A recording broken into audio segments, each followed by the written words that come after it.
La segunda clase de ecología. En esta clase vamos a ver algunos temas partiendo desde la organización de la materia. Vamos a ver en particular cómo se organiza la materia viva y vamos a ver también un poco sobre la metodología de clasificación de los seres vivos y cuáles son los orígenes o las bases de la evolución en la metodología para la clasificación de los seres vivientes. Bueno, comencemos entonces con la organización de la materia. Todo aquello que existe, digamos, tiene un soporte material, así que en términos generales, toda cosa que existe está conformada en principio por átomos, por distintos tipos de átomos, que a su vez se unen para formar moléculas, y así podemos seguir ascendiendo en niveles de complejidad de la materia, avanzando en los niveles de organización. Pasamos por organelas celulares. Las organelas celulares son estructuras subcelulares, es decir, son más chicas que una célula, están dentro de las células y están conformadas por moléculas. Llegamos al nivel célula, al nivel de organización de la materia que conforma una célula, y es a partir de este nivel de organización, como vamos a ver, que podemos diferenciar entre la materia viva o aquello relacionado con la materia viva y la materia que no está viva, ¿no? La materia inerte. Bueno, las células se agregan en tejidos, estos en órganos. Los órganos conforman sistemas de órganos, ¿no? Los aparatos, que a su vez conforman los organismos. Y estos se agregan para formar poblaciones y luego comunidades que conforman ecosistemas, y en su conjunto los ecosistemas determinan la conformación de un gran ecosistema planetario, ¿no? Al que denominamos biosfera. Ahora, si hablamos de los niveles de organización de la materia viva, debemos decir que los seres vivos son estructuras que tienen una complejidad, ya sea en su organización y como también en su función, en su funcionamiento. Y lo que vemos en esta filmina es la enumeración de los distintos niveles de organización, partiendo del subatómico hasta llegar a organelas, para seguir en esta filmina con las células, tejidos, sistemas, bueno, así hasta llegar a la ecósfera, partiendo del átomo, partículas subatómicas, hasta la ecosfera, que es el conjunto de todos los ecosistemas y subecosistemas que conforman el planeta. Podemos distinguir entonces en algunos niveles por debajo del nivel celular, que vamos a denominar como abióticos, ¿sí? Es decir, que no están relacionados con la materia viva en particular. Y estos van desde el nivel de subatómico, el nivel atómico, molecular, los complejos supramoleculares, que son arreglos que tienen entre sí también las moléculas, entre sí con otras moléculas, y luego una estructura subcelular, como decíamos, algunas organelas o pequeñas estructuras que se encuentran dentro de la célula se encuentran en este nivel, en el nivel molecular, ¿no es cierto? Es decir, subcelular. Y en cuanto a los niveles bióticos, bueno, partiendo del nivel a partir del cual podemos hablar de la unidad funcional y estructural, como vamos a ver, de todo aquello que está vivo, como es la célula. Pasamos por los niveles de tejidos, órganos, sistemas, ¿no? Vemos en la filmina un sistema esquelético, un sistema muscular. Los sistemas a su vez en conjunto conforman un organismo, un individuo, y estos a su vez pueden agregarse en poblaciones, estas en comunidades, las diversas comunidades pueden, el biotopo, es decir, el lugar físico, conformarán los ecosistemas, y el conjunto de los ecosistemas, los biomas, y en definitiva la ecosfera, ¿no? El gran sistema planetario que reúne todos los ecosistemas y subecosistemas.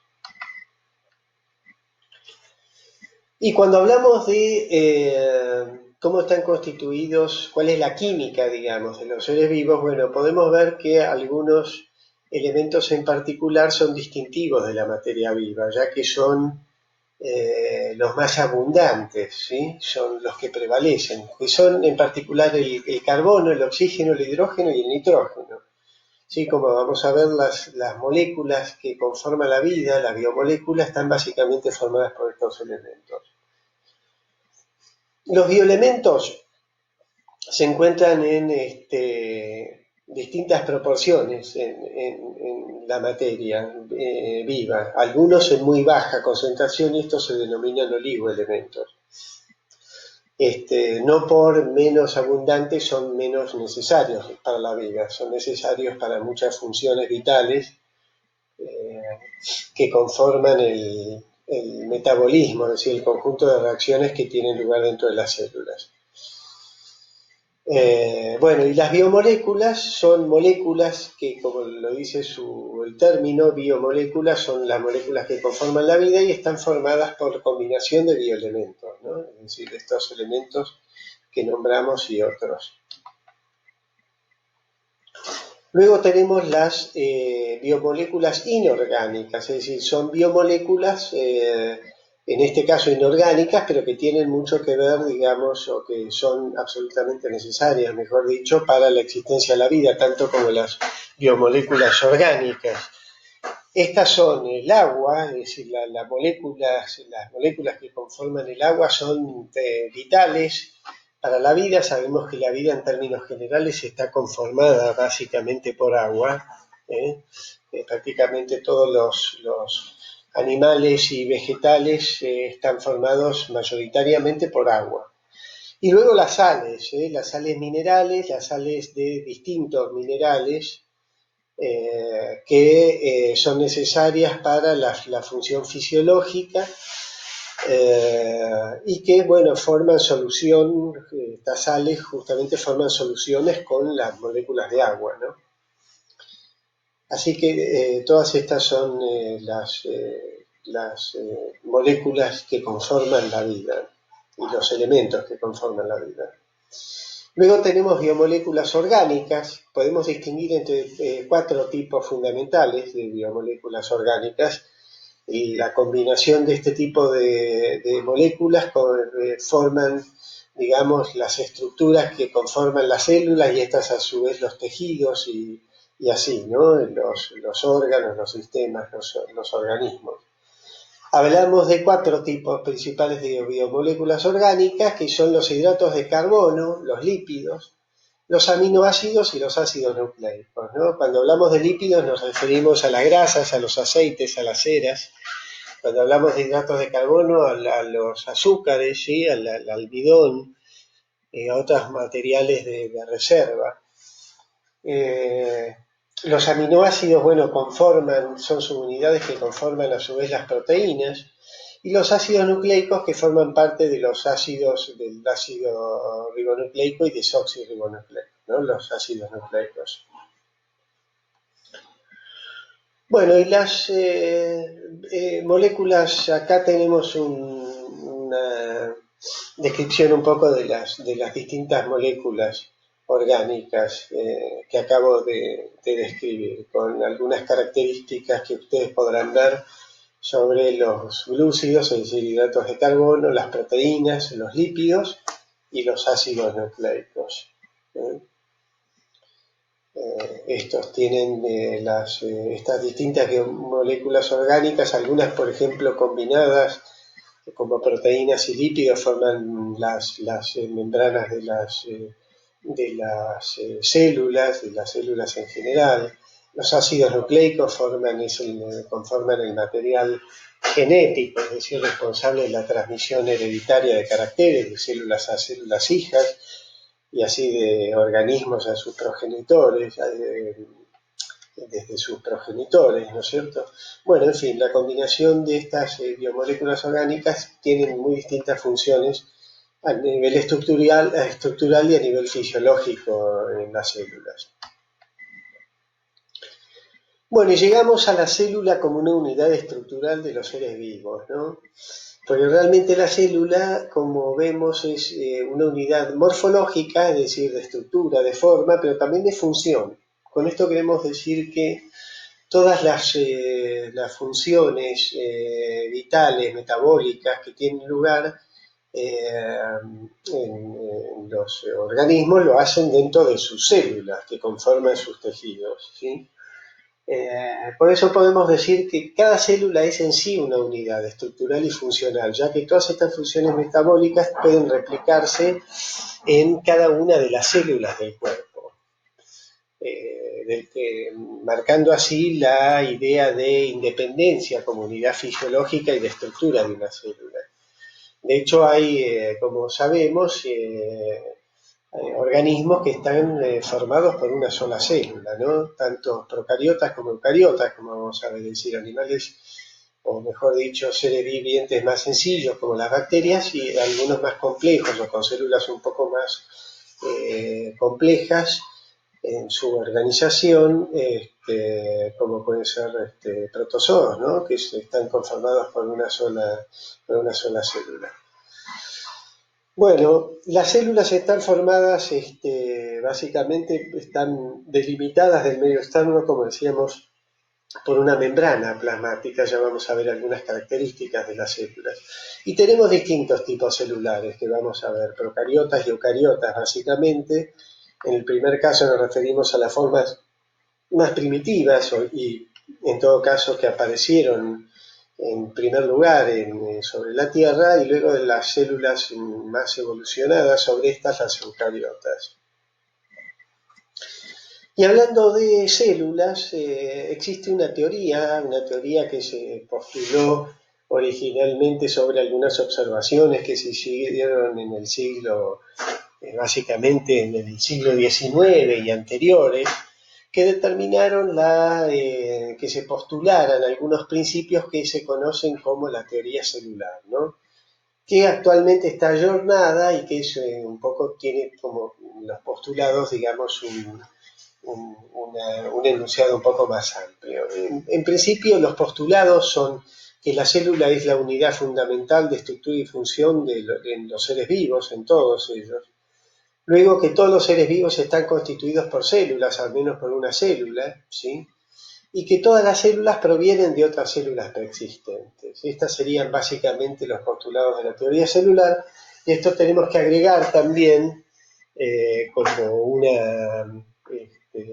un agregado posterior al enunciado original, que las células llevan consigo el material o el material necesario para la expresión de los caracteres heredados de una célula a sus células hijas y de los organismos a partir de sus progenitores, ¿no es cierto?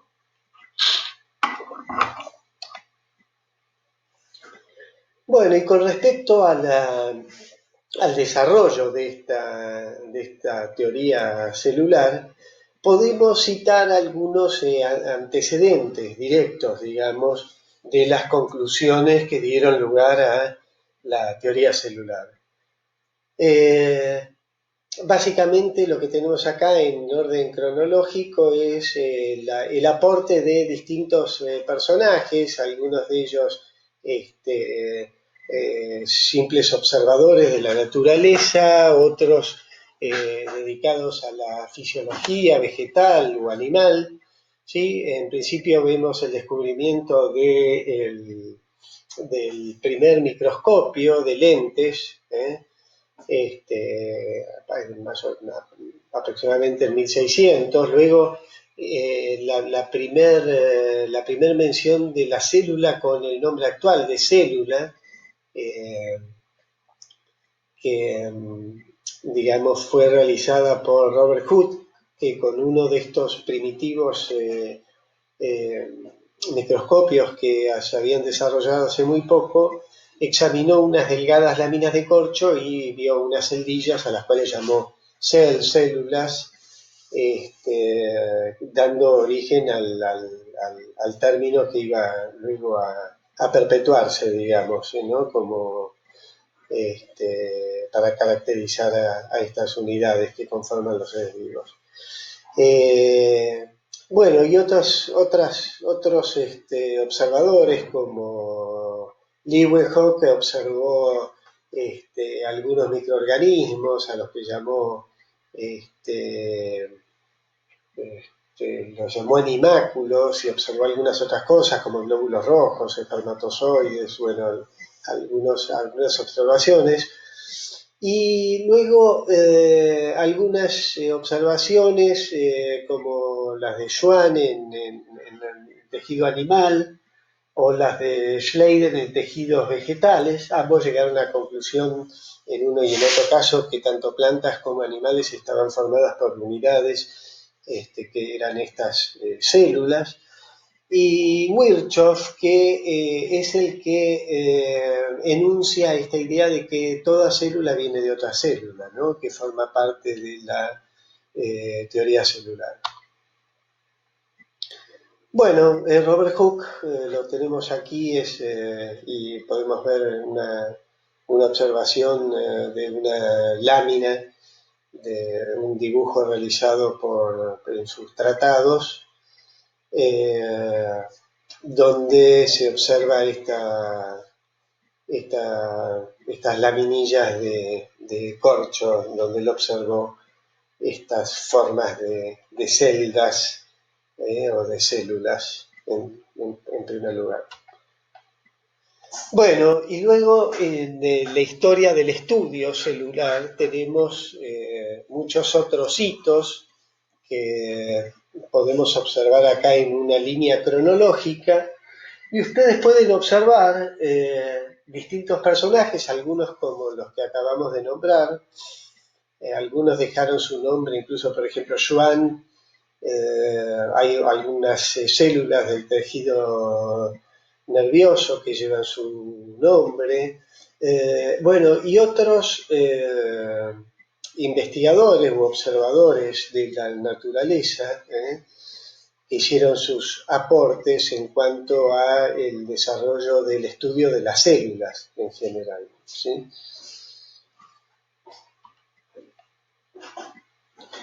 Bueno, y hablando de células, tenemos que hablar de los distintos tipos de células que existen, ¿no? Básicamente podemos distinguir entre dos tipos de células, unas de aparición más temprana sobre la Tierra, de una menor complejidad en cuanto a algunas de las estructuras, como vamos a ver.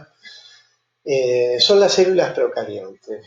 Acá este esquema de una célula procarionte que estamos viendo nos muestra básicamente que la célula está conformada por una membrana celular con un citoplasma interno, tiene una zona o un núcleo que no está definido por una estructura que la separa del citoplasma, sencillamente son moléculas de DNA agrupadas en una zona nucleoide que no conforma un núcleo propiamente dicho. Y luego tenemos algunas estructuras internas que están señaladas, que son estos ribosomas. Y como vemos también la célula procariota puede presentar algunos pelos de membrana o flagelos, que son más largos y más gruesos, digamos, que los pilus. Esta es una célula procariota. Y lo que estamos viendo ahora son dos tipos de célula eucariota, es decir, del tipo de célula más complejo. Vemos una célula eucariota animal y una célula eucariota vegetal. ¿Qué vemos como cosas comunes a las células animal y vegetal? Que ambas, como decimos, son eucariotas. Eucariota quiere decir, digamos, la acepción del término remite a con verdadero núcleo.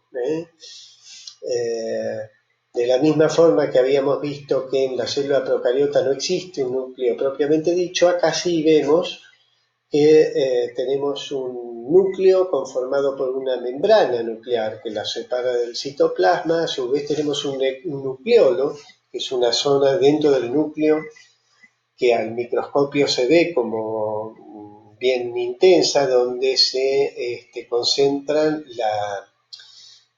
los ácidos nucleicos. Entonces, una diferencia importante y que da el nombre distintivo de los dos tipos celulares en cuanto a su, digamos, complejidad. Habíamos hablado de las procariotas como las células más sencillas. Procario sería un pronúcleo, ¿sí? Un núcleo que todavía no existe como un núcleo definido, y luego estas, las células eucariotas, tanto vegetal o animal, donde sí observamos un núcleo bien definido. ¿Qué otras diferencias? Bueno, vamos a observar luego en otra filmina algunas diferencias luego entre procariotas y eucariotas, pero vamos ahora a ver un poco las diferencias que existen. Habíamos señalado la simetría entre la célula vegetal y animal en cuanto a la existencia de un núcleo verdadero, pero veamos ahora algunas diferencias, ¿no?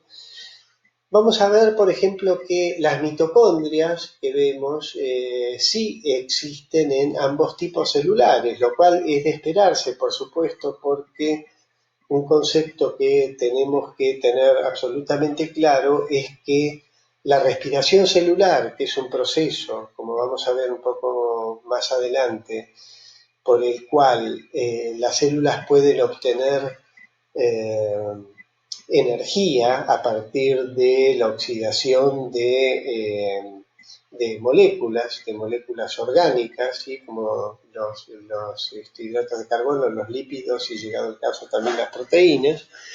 Bueno, las mitocondrias están presentes en ambos tipos celulares, tanto en animales como en vegetales, porque en ambos tipos celulares se lleva a cabo, como decimos, la respiración celular, proceso por el cual la célula finalmente obtiene energía en forma de una molécula llamada ATP, y esa energía va a ser obtenida, o va a ser, mejor dicho, producida por estos organelas que vemos acá, señaladas como mitocondrias, a partir de la oxidación, como digo, de moléculas complejas, orgánicas.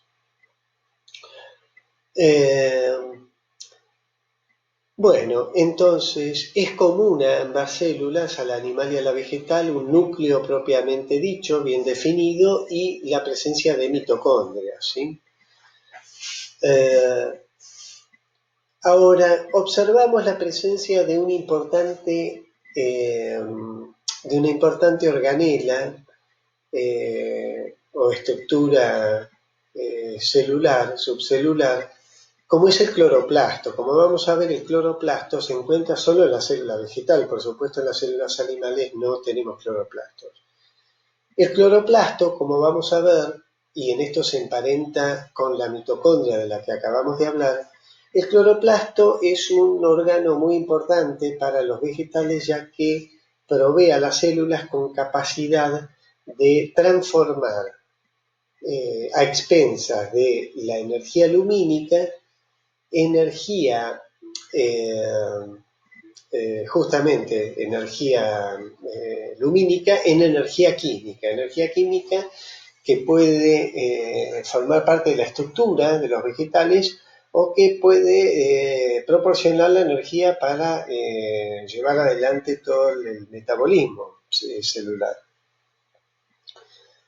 Entonces, es en los cloroplastos donde tiene lugar el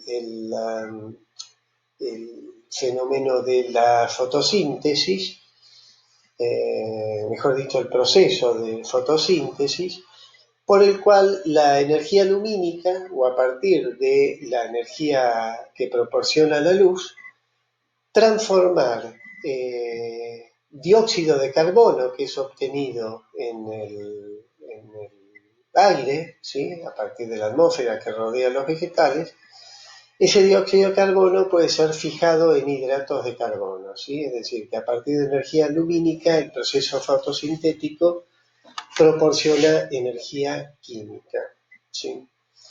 Entonces, tanto la mitocondria como el cloroplasto son dos organelas muy importantes para las células, ya que en ambos casos la mitocondria es responsable, o mejor dicho, es el órgano que propicia la respiración celular, y el cloroplasto, solo en células vegetales, es el órgano que da la capacidad de transformar energía lumínica en energía química. Vemos ahora en un corte transversal nuevamente las diferencias entre una célula eucariota y una procariota. Recordemos que una célula eucariota puede ser tanto una célula vegetal como una célula animal.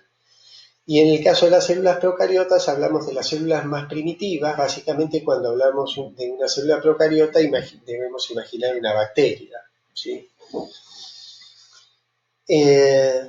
Bueno, y vemos acá las diferencias entre ambos tipos celulares. Como habíamos visto en los esquemas anteriores, en el caso de las eucariotas vemos un núcleo con una membrana nuclear que separa concretamente un núcleo real del citoplasma, mientras que en la procariota vemos que son moléculas de ADN que se encuentran aglomeradas, digamos, pero no conforman un núcleo.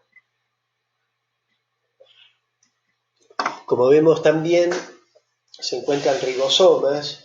Los ribosomas son estructuras subcelulares que se encuentran en ambos tipos celulares y que están relacionados con la síntesis de las proteínas dentro de las células.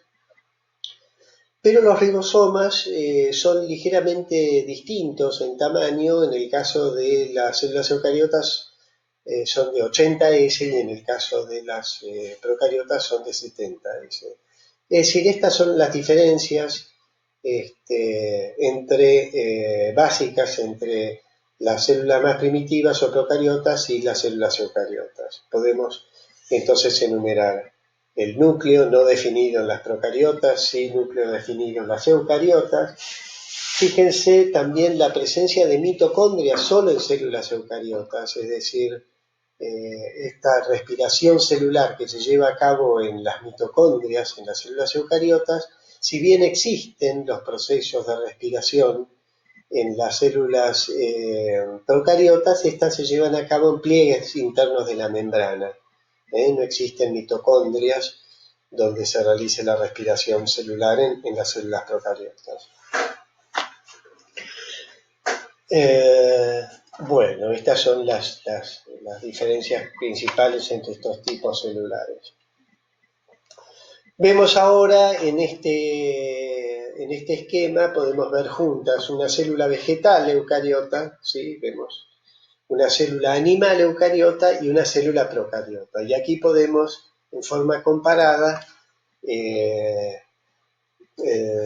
unir, digamos, todos los aspectos que acabamos de definir para ver las diferencias existentes, tanto entre células eucariotas vegetal y animal, como entre células eucariotas en general y células procariotas.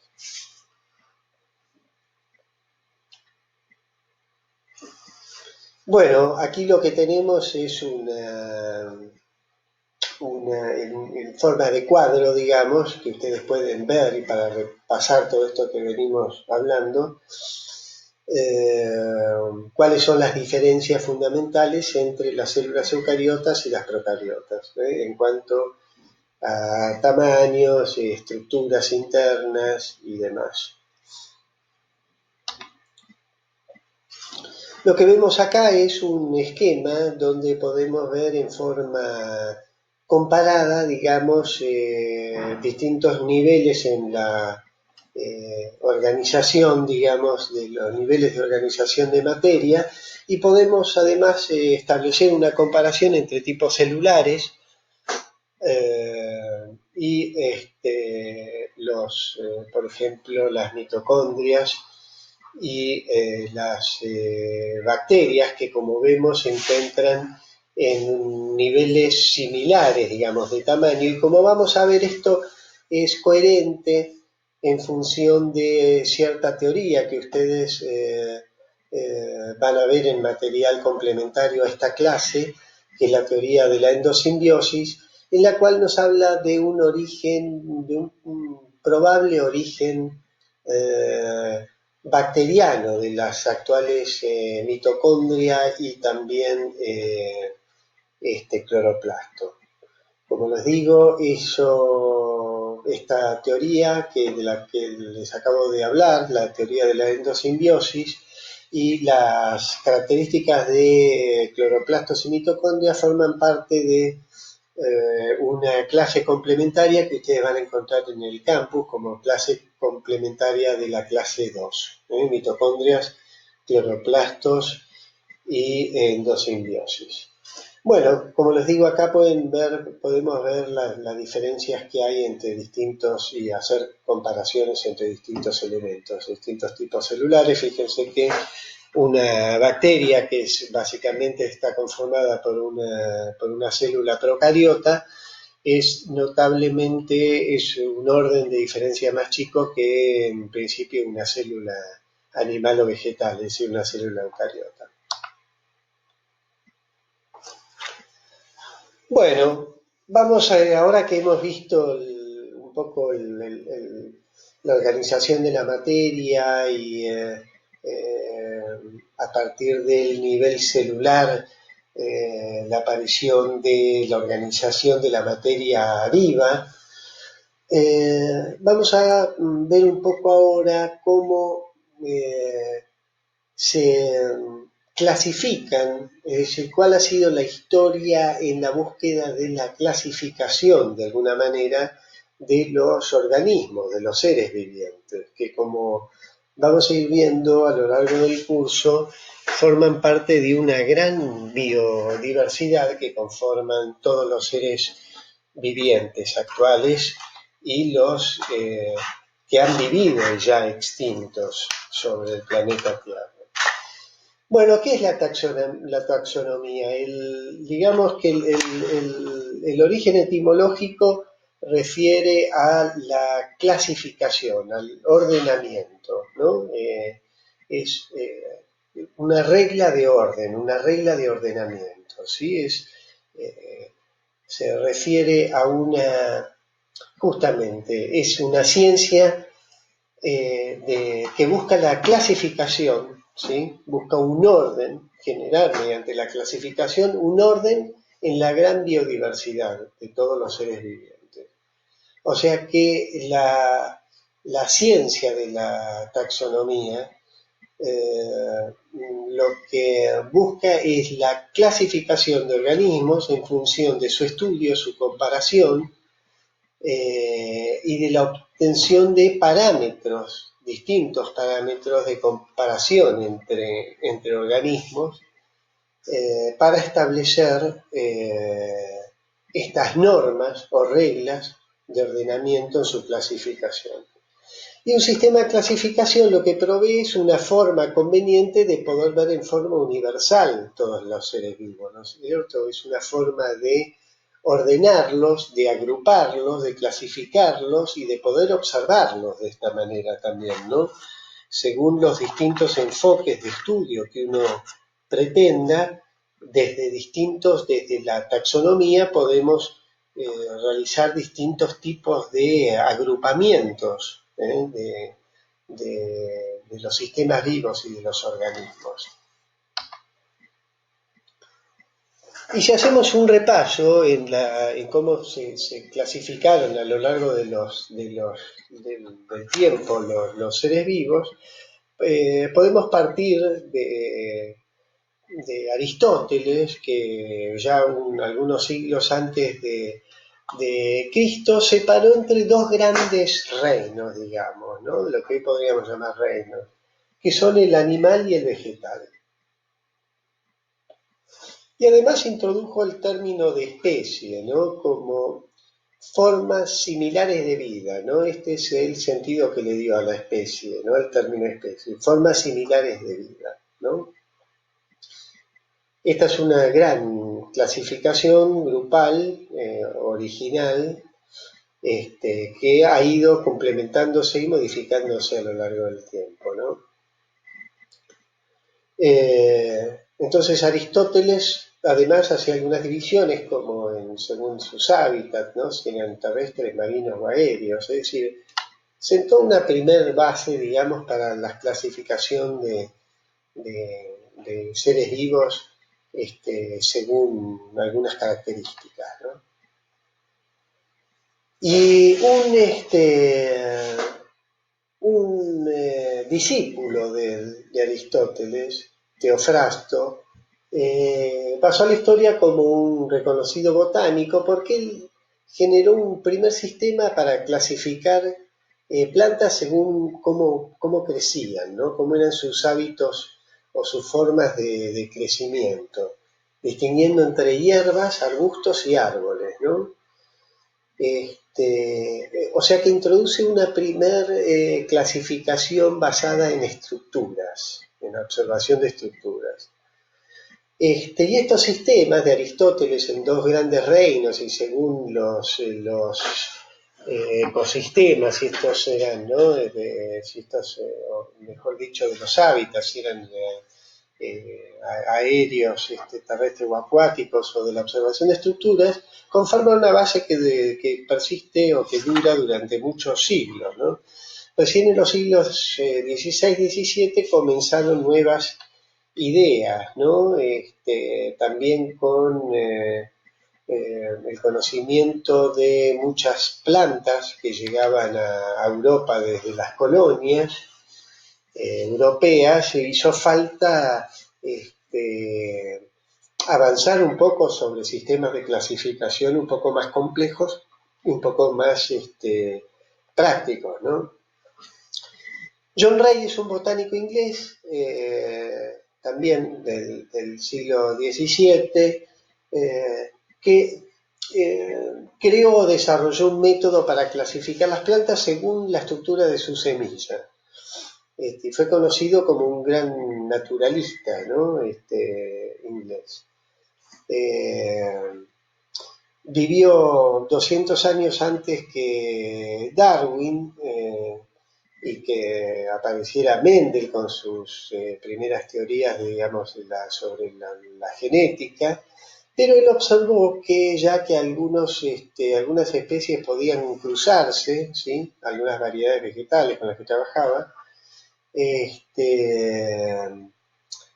y, y vio la necesidad de dar un nombre científico, ¿no? Que suplantara el nombre vulgar con el que localmente cada uno conocía a las distintas especies, ¿no? Bueno, también en el siglo XVIII aparece Linneo. Linneo llega hasta hoy con su aporte, que fue el sistema binomial de clasificación, el sistema taxonómico binomial. Desarrolló estos sistemas en principio para plantas y luego para animales, y se basaba en similitudes de estructuras, similitudes estructurales, ¿no? Y es considerado el padre de la taxonomía como la conocemos hoy. ¿Y qué son los taxones, no? Hablamos de taxonomía, de esta ciencia de la clasificación, pero clasificación en función a qué, ¿no? Bueno, y aparece entonces, tenemos que hablar de el concepto de taxón, ¿sí? ¿Qué es un taxón? Bueno, son grupos que fueron establecidos por Linneo originalmente. Y estos grupos se caracterizan por reunir características generales, de tal manera que partiendo de una determinada especie, cada uno de estos grupos, familia, orden, clase, va a ir conformando distintos niveles de parentesco entre los organismos que nuclean. Es decir, que los distintos taxones van a ir increyendo en especificidad.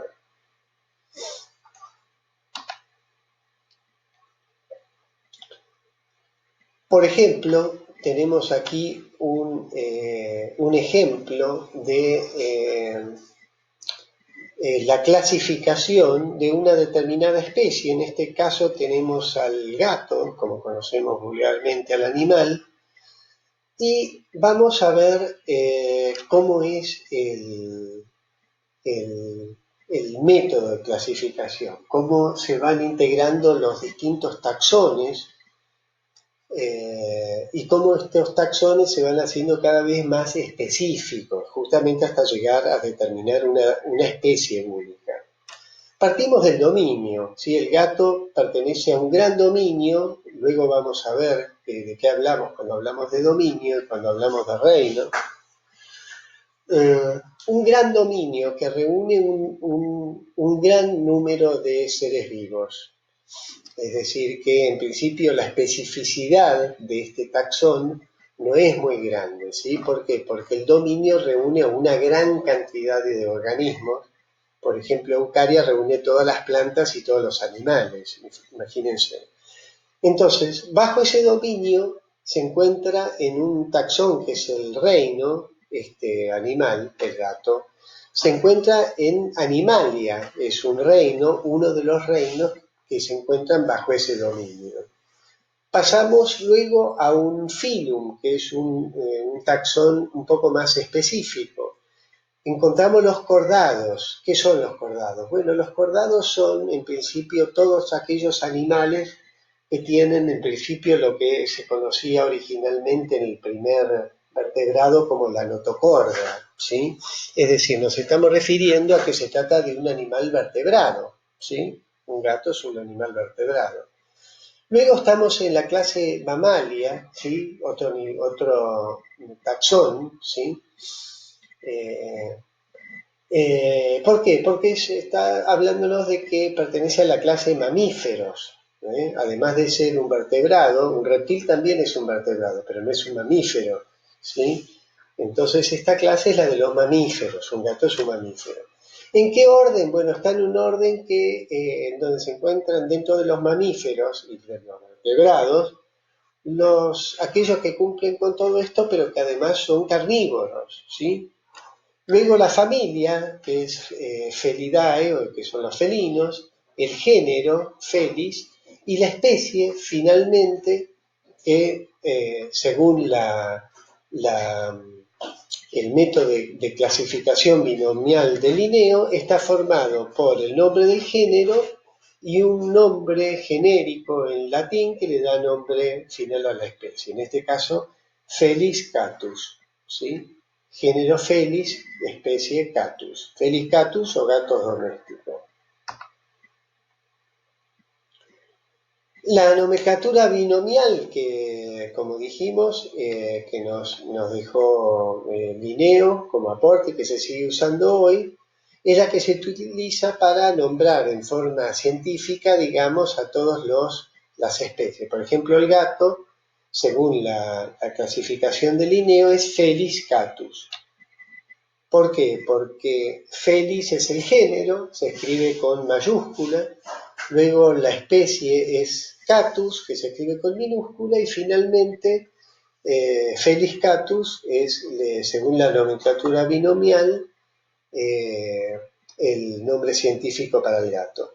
Podría ser, por ejemplo, de una cebolla, Acá sería Allium con A mayúscula y aquí cepa con C minúscula. Allium cepa es el género y especie del nombre de la cebolla común. O Solanum lycopersicum. Solanum lycopersicum es el nombre del tomate, por ejemplo, y así otros, ¿no? Bueno, estamos hablando entonces de la clasificación de los seres vivos, y Darwin en 1880, en el siglo XIX, digamos, cuando escribe su obra, él propone, también hablando de clasificación, propone la relación entre organismos y su ascendencia evolutiva, es decir, él habla de cierto emparentamiento, cierta clasificación que puede realizarse de qué manera. Bueno, teniendo en cuenta su teoría, que más adelante vamos a ver en qué se basa, la teoría de la evolución de Darwin, él plantea la clasificación de animales según sus vínculos ancestrales, ¿no es cierto? Es decir, sus vínculos evolutivos. Y luego con Haeckel, que vamos a ver que Haeckel lo vamos a volver a nombrar porque es un poco uno de los primeros ecólogos, incluso uno de los que acuñó los primeros términos en ecología. Habla ya en 1894, fines del siglo XIX, ya habla de 3 reinos para la clasificación de los seres vivos. Estos reinos eran protista, animalia y planta, es decir, los animales, las plantas, y protistas, que él llamaba algo intermedio, que eran algunos seres que no podían ser consignados ni como animales ni como plantas, ¿no?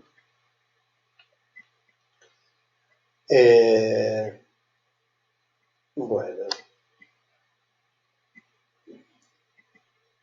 Bueno, luego algo que para distinguir también es la aparición de Copeland con un aporte a los 3 reinos que ya había establecido Haeckel, el aporte de un nuevo reino, que es el reino de Monera, que es ni más ni menos que en principio este reino el primero que eh, eh, nuclea o está conformado básicamente por los seres vivos formados por esas células primitivas o procariotas, como son las bacterias, las cianobacterias, ¿no? Y estos microorganismos.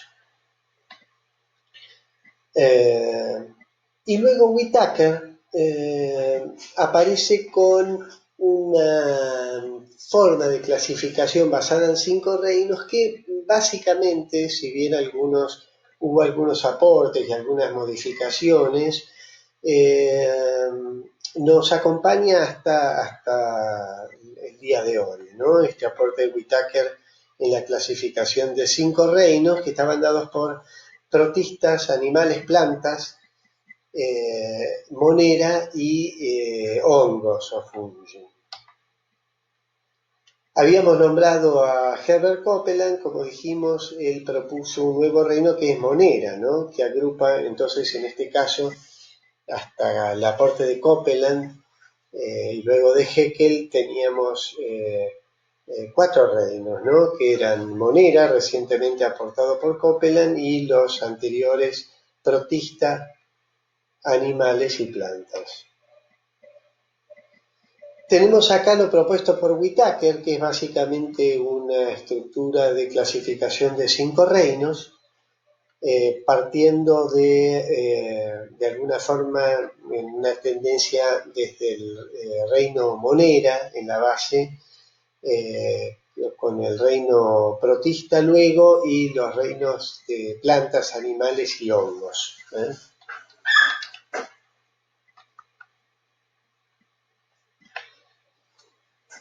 Posteriormente hubo aportes por parte de distintos ecólogos y biólogos y otros investigadores que hicieron aportes a las teorías, combinando teorías y complementando también las teorías de clasificación de los animales, que son dinámicas en función también de las teorías de origen de la vida y de organización de la vida desde las formas más primitivas hasta la biodiversidad actual, ¿no? Es decir que eh, hay muchas teorías que han generado ejes, pero hay muchas teorías también que todavía tienen ciertas controversias o que no terminan de ser reconocidas de una forma este, contundente, ¿no? Lynn Margulis y Schwartz proponen un cambio que a lo ya desarrollado por Whitaker, básicamente modificando uno de los reinos, que es el de protistas, donde empiezan a llamarse protistas, y básicamente esta diferencia, ahora llamada protoctista, por protista, incluye algunas algas, e incluye también a los hongos inferiores, además de los protozoos. Y esto marca una diferencia con el preexistente reino protista, ¿no? Pero básicamente la conformación de la clasificación en reinos sigue siendo la misma, ¿no es cierto? Y un concepto que aparece con Margulis es esta idea de hacer como otro tipo de división en la clasificación, ¿no? Como una clasificación como desde otro eje, planteando que los seres vivos podrían dividirse en dos grandes superreinos, ¿eh? El superreino de procariota, digamos, y el superreino eucariota. Es decir, que a partir de estos dos superreinos que habrían aparecido tempranamente en algunas expresiones de vida, surgieron los demás reinos, digamos. Pero Margulis entonces también lo que hace es este planteo de una partición de los seres vivos entre dos superreinos, ¿no?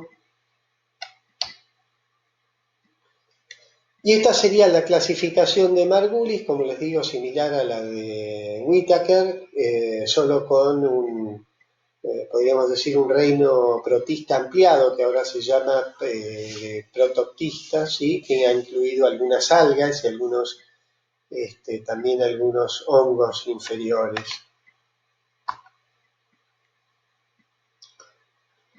Y ahora vamos a ver la aparición de una teoría de la mano de Woz, un ecólogo que irrumpe con una nueva idea en la clasificación de los seres vivos, que es la de los dominios, ¿sí? A partir de aquí, los dos criterios, ¿no?, iniciados por Whitaker con sus 5 reinos, con algunas modificaciones posteriores, que incluso si ustedes hacen algunas búsquedas verán. En todo caso, después les voy a sugerir alguna otra lectura, pero verán que hay otros aportes con algunas modificaciones intermedias, pero básicamente, estructuralmente, estas que estamos viendo son las que prevalecen. Como les decía, tenemos estos dos enfoques, ¿no? El que está basado en Whitaker de 5 reinos y este nuevo concepto que se basa en la aparición de los llamados dominios, de 3 grandes dominios que regirían la clasificación de los seres vivos.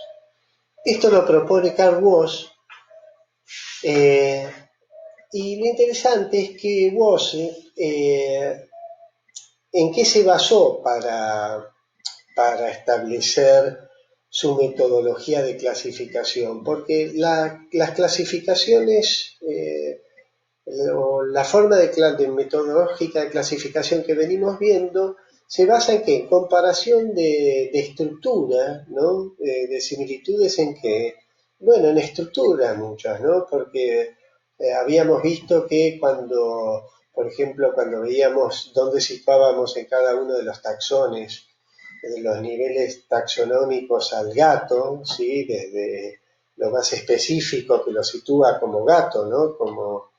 Este, como especie, hasta el taxón más amplio, digamos, o menos específico, que sería el reino ¿cuál? El reino animal, ¿no?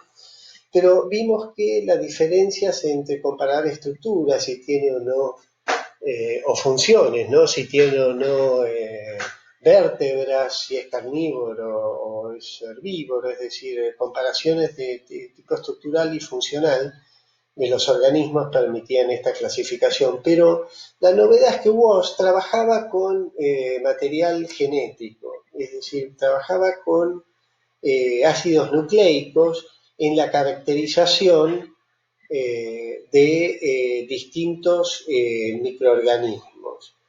Y llegó a la conclusión, luego de muchos estudios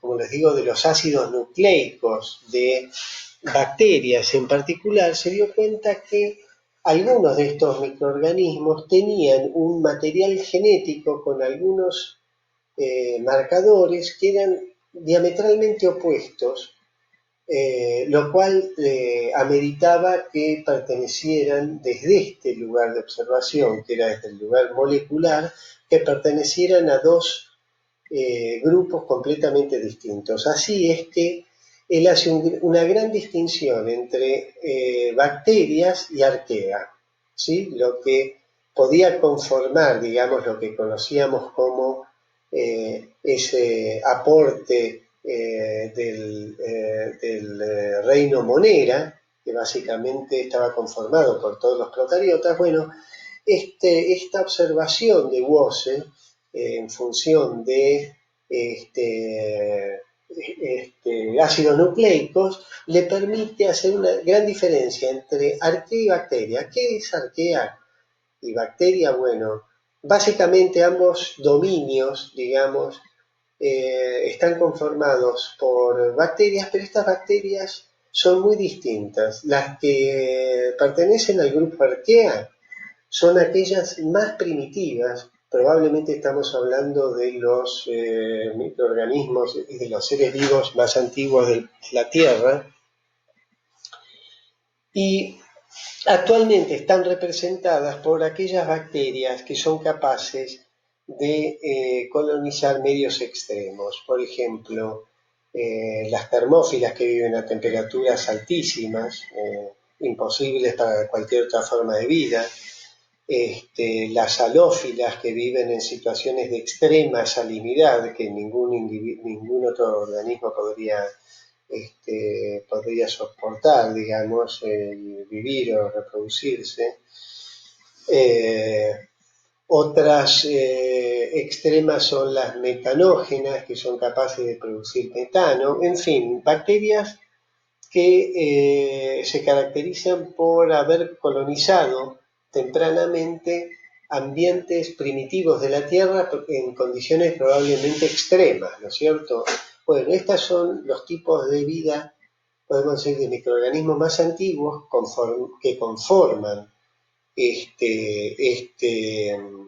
dominio, arquea, y las bacterias estarían conformadas por los microorganismos procariotas, digamos, que conforman todo el resto de las bacterias, las que no son extremas, digamos, ¿no?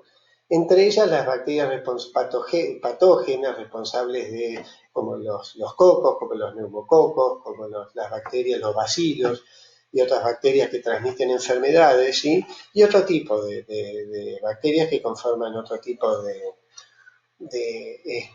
especies bacterianas, ¿no? Algunas de ellas incluso no son patógenas, sino que conviven con los organismos vivos. Nosotros convivimos con muchísimas especies bacterianas, y algunas son absolutamente necesarias, como las intestinales, para nuestra función, nuestra función fisiológica. Así es entonces como Woz se irrumpe con esta idea de dominio, es decir, un nuevo tipo de clasificación que se basa en que los seres vivos todos estamos metidos en tres grandes supergrupos que son estos tres dominios: arquea, bacteria o eucariotas.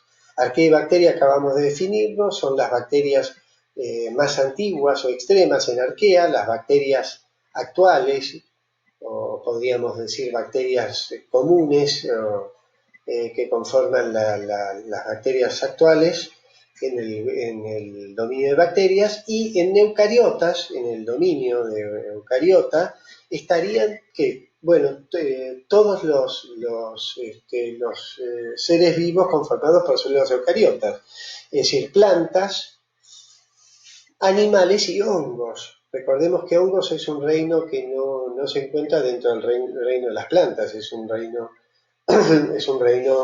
independiente.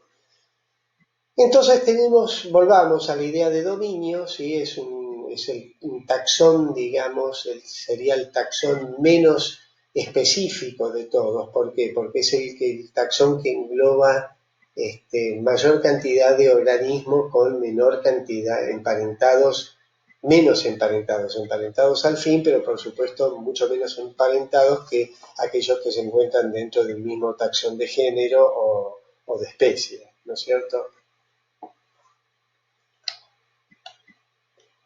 Bueno, aquí tenemos la expresión de lo propuesto por Woz. Esta es una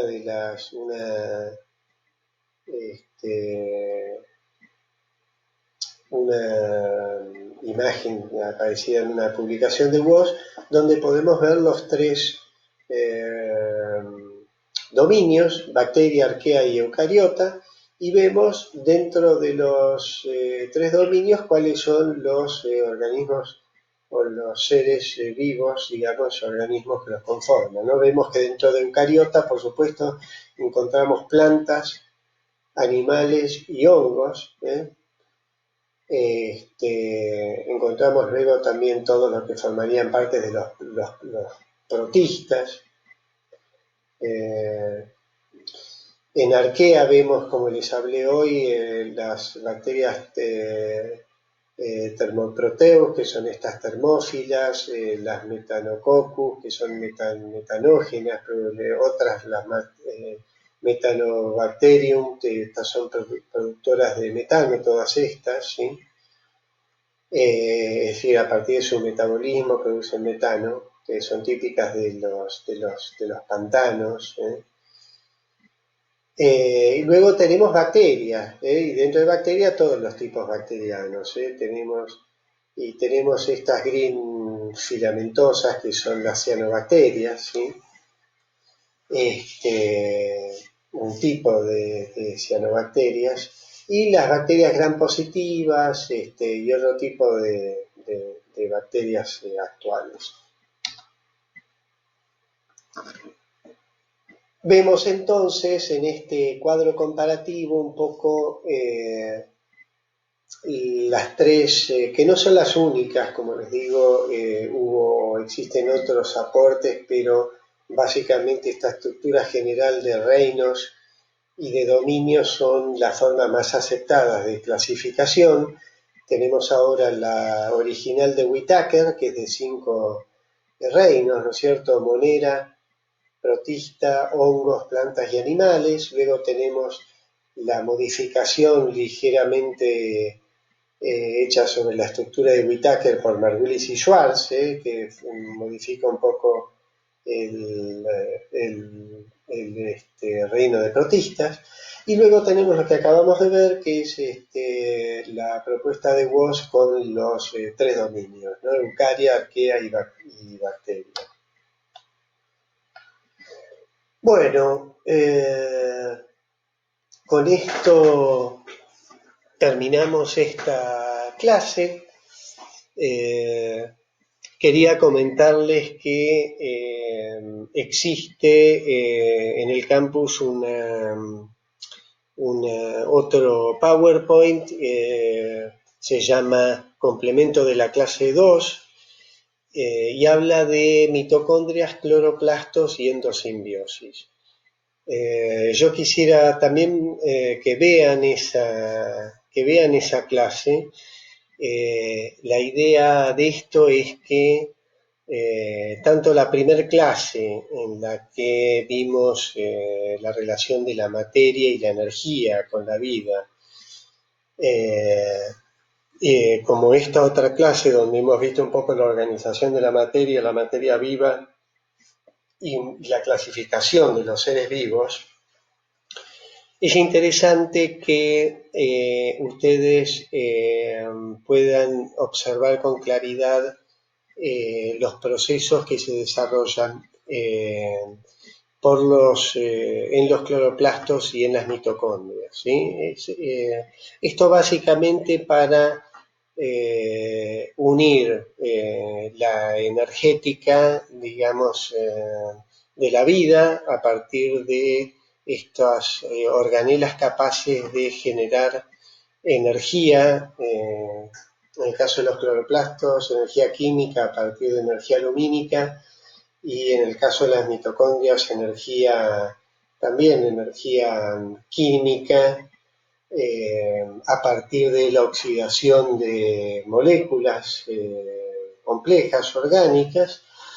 Es importante que ustedes vean un poco con algún detalle el funcionamiento de estas dos organelas, porque se emparenta, digamos, su existencia no solo con la energética celular y por ende la base de la energética en los ecosistemas a partir de los organismos vivos, sino también con los ciclos de la materia que vamos a ver y con la producción y consumo de oxígeno y dióxido de carbono, que es un tema central en la comprensión del funcionamiento de los ecosistemas.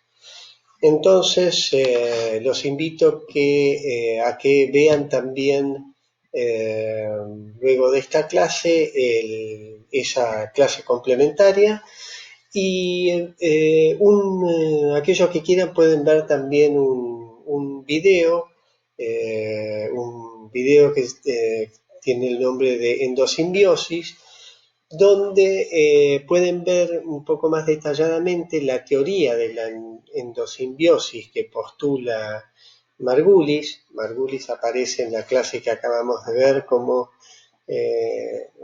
una de las científicas que aporta a la metodología de clasificación de los animales, pero Margulis tiene una teoría muy interesante, que es esta teoría de la endosimbiosis, en la cual se postula la aparición de estas organelas, la mitocondria y el cloroplasto, como formas bacterianas que eh, pueden haber realizado a lo largo de la evolución algunos arreglos simbióticos con otras células hasta llegar a nuestros días.